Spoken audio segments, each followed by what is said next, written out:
मार मार पकड़ के दोबारा आने ना पाए। लाठी लिए कुत्ते के पीछे पीछे दौड़ पड़ा।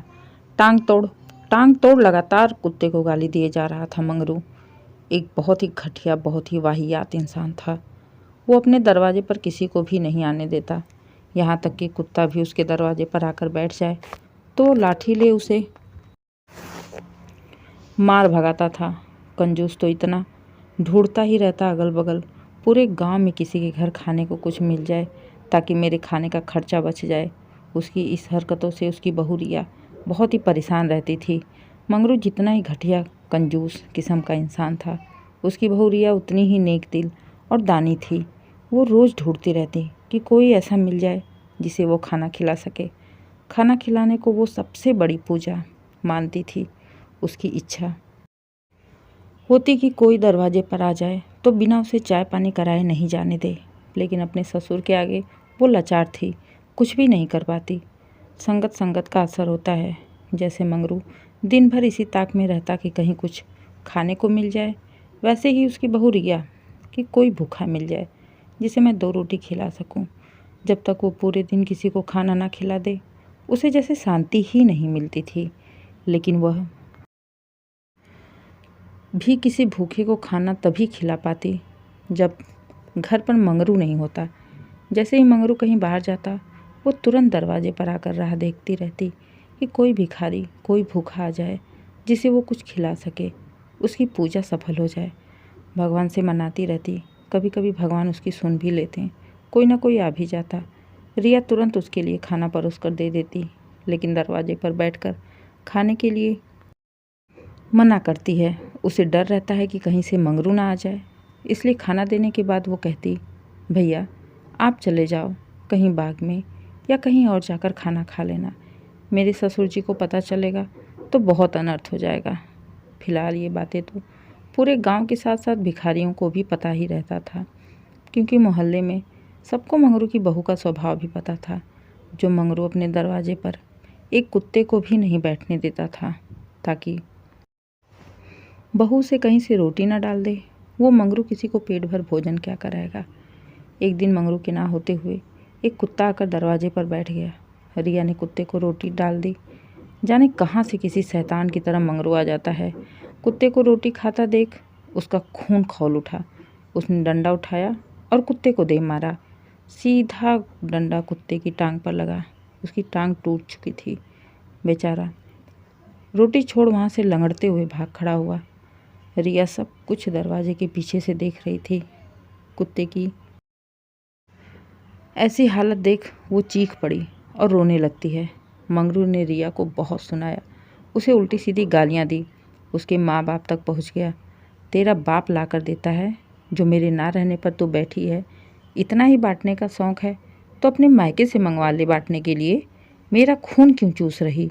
आई बड़ी दानी, जाने क्या क्या बोलता गया, लेकिन उसके बोलने का असर रिया पर कुछ भी नहीं हुआ। गांव वाले ने भी मंगरू को खूब सुनाया, अरे मंगरू तो इतना निर्दयी हो गया है, तुझे थोड़ी भी शर्म नहीं आई।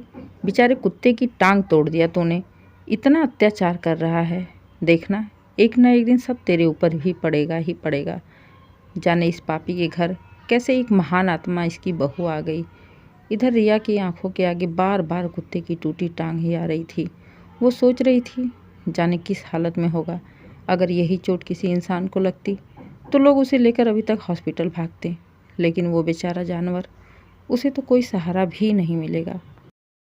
ऊपर से खाती हुई रोटी भी छोड़ दिया उसने। रिया भी उस दिन खाना नहीं खाई। वह इतनी साफ दिल की थी कि जानकर तो वो एक चींटी को भी न मारे। कहीं ना कहीं अपने आप को ही दोषी मान रही थी कि उसके चलते ही कुत्ते की टांग टूट गई। छत पर जाकर मंगरू की चोरी से उसने बगल वाले घर से एक बच्चे को बुलाया और कुत्ते की खोज करवाई। पता चला वो गांव के बाहर सूखे के ढेर पर लेटा हुआ है। रिया जैसे ही अंधेरा होता है बाहर टहलने के बहाने निकलती है, तो अपने साथ कुछ रोटी प्याज कूट के हल्दी मिलाकर गर्म करके कुत्ते के पास जाती है और उसे गर्म हल्दी प्याज का लेप लगाकर उसके पैरों पर पट्टी बांधती है। जैसे ही गरम गरम हल्दी प्याज का लेप लगा, कुत्ते को थोड़ा आराम लगा। वो रिया को चाटने लगा। रिया उसे रोटी खिलाई। रिया की आंखों में लगातार आंसू निकल रहे थे। जब तक कुत्ता चलने लायक नहीं हो गया। रिया रोज़ मंगरू से छुपकर रात होते ही कुत्ते की दवाई और रोटियां लेकर जाती, उसे खिलाती, उसकी सेवा करती, जिसके चलते कुछ ही दिनों में वो कुत्ता भी सही हो गया। लेकिन कहते हैं करने का फल मिलता ही मिलता है। एक दिन मंगरू कहीं जा रहा था, तभी पीछे से आती हुई एक कार ने मंगरू को जोर से टक्कर मारी। मंगरू उछलता हुआ नीचे गिरा और गिरते ही उसकी टांग मुड़ गई, जिस पर मंगरू का पूरा भार पड़ गया और उसकी टांग टूट गई। चीखने चिल्लाने लगा मंगरू। सब लोगों ने उठाकर मंगरू को अस्पताल में भर्ती कराया। मंगरू जब घर आया तो मंगरू को देखने जो भी आता उससे यही कहता, देखा मंगरू, ऊपर वाली की लाठी में आवाज़ नहीं होती।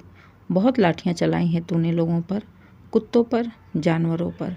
आज एक ही लाठी से तेरी ज़िंदगी बर्बाद हो गई। फिर भी मंगरू तो मंगरू था, उसे ना सुधरना था ना सुधरा। लोगों की बातें भी उसे चिढ़ाने लगी। फिर भी वो कुछ कर नहीं पाता, क्योंकि अब मंगरू चलने लायक रहा भी नहीं।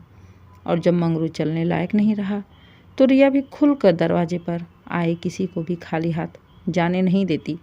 और तो और गांव का भी कोई आए तो मंगरू के सामने ही बैठाकर उसे चाय पानी कराती, कुत्ते को रोटी खिलाती। लेकिन मंगरू बिस्तर पर पड़े पड़े ही रिया को गालियां बकता रहता, जिसका असर रिया पर कुछ भी नहीं होता। वो अपने सेवा भाव से काफ़ी संतुष्ट रहने लगी। दोस्तों, उम्मीद है कहानी आपको पसंद आई हो। अगर कहानी पसंद आए, कहानी को लाइक करें, शेयर करें, चैनल को सब्सक्राइब करें और कमेंट करके ज़रूर बताइए कहानी कैसी लगी।